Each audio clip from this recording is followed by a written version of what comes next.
StoriesToInspire.org. So I heard a story today, which I'm going to repeat because it was told to me by someone that I trust very much. His name is Rabbi Auerbach, and he is the head of Ber Miriam, a seminary for girls. Kosher guy. And he called me up today, and he was like, Rabbi Wallerstein, I know that you speak and you tell over things. This is something that you must repeat.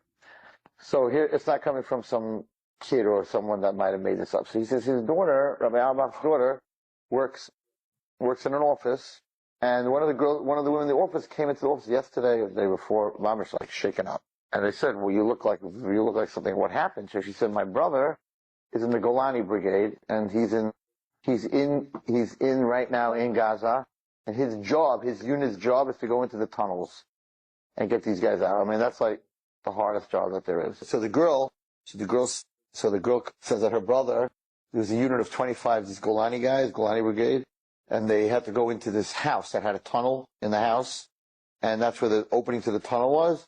And so it's interesting, the Israeli army, the officers go first. They don't send the guys in first, they go first. Yeah, that's how it is. I think, if I remember correctly, David HaMelech and his armies, he went first. Usually talks about it. In the other armies, the generals are in the back, and they send the soldiers. And then David HaMelech, he was in the front, and all the big people were in front. Anyway, so this unit goes into this house. And so there's 25 guys, so like 6 guys go in with the lieutenant, or whatever he was, colonel, go in, and the other guys surround the house to make sure that the house is protected while they go into the tunnel. So the radio guy, like 15 minutes after they go in, he tries to reach his commanding officer, and there's no answer. And they're figuring, the worst thing you do is get captured by these guys. So they're talking outside. What do we do?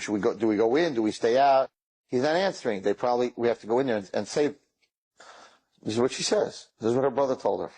So her brother and the rest of the chevra, they leave like 4 or 5 guys outside, and they go inside. They figure they're going to have a firefight. They're going to have to save their commanding officer.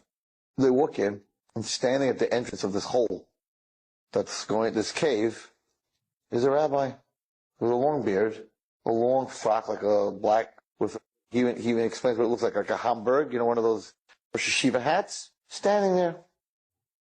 I guess the sergeant, whatever, he says, what are you doing in Gaza? Like, what are you doing in this house? What are you doing in this house? And this is what he says. And Rabbi Auerbach doesn't tell stories. These are kosher people. He says, so this man who looked like this tzaddik, listen, said to them, you must get out of the house now, or else in Ivrit be'Ivrit. If you don't get out of the house now, there will be many widows, almanot, and many widows and orphans. You have to leave now. So the sergeant says, we cannot leave now. We have to go into the tunnel to find out where our boys are, where they are. And he said, no, you're not going into the tunnel. You have to leave the house now.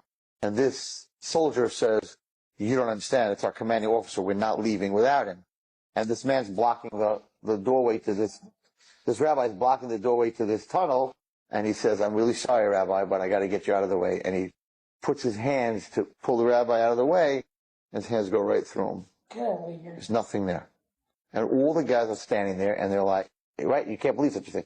All the guys are standing there, and they're like, what are we watching over here? Who is this? What is this? What?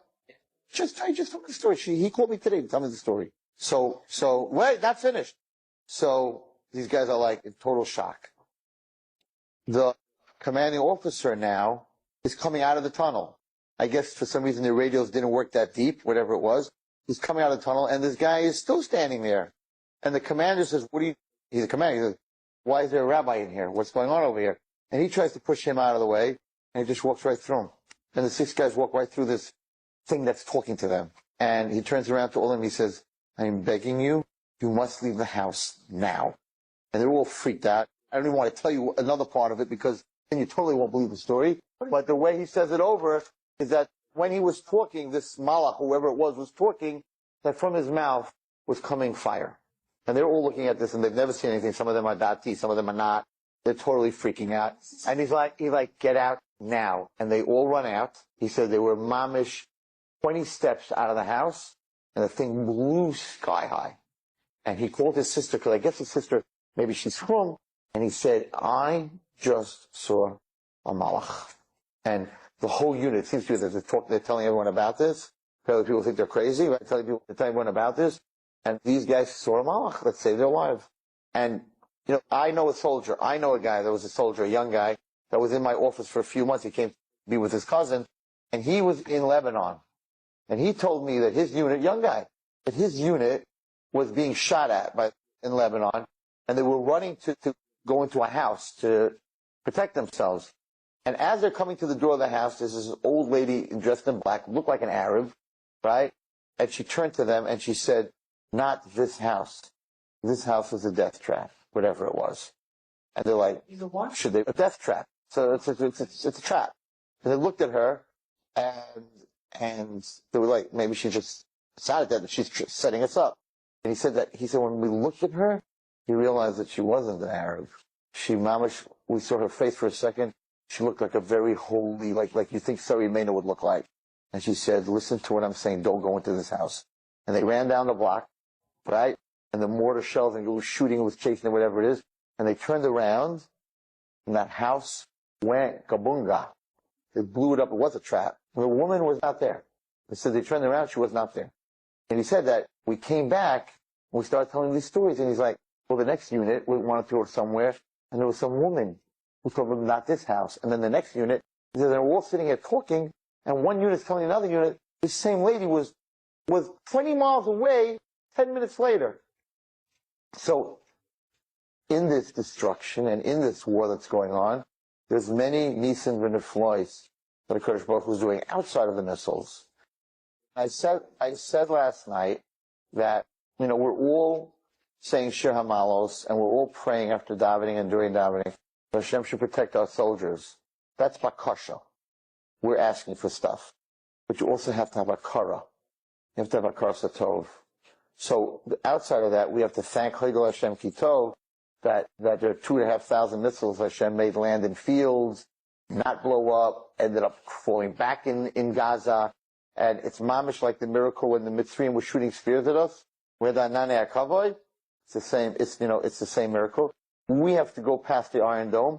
We have to see and say that Arabs don't know what they're doing. They know how to shoot. There were places where they shot the American embassies and they killed 100 in Saudi Arabia. They know how to blow people up. They know how to kill people.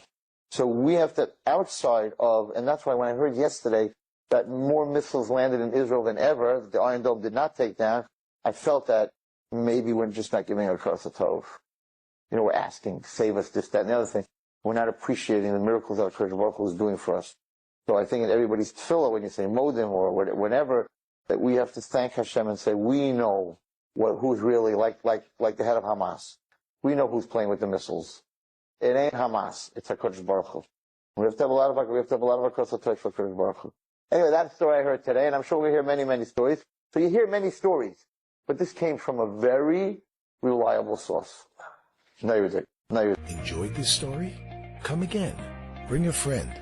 StoriesToInspire.org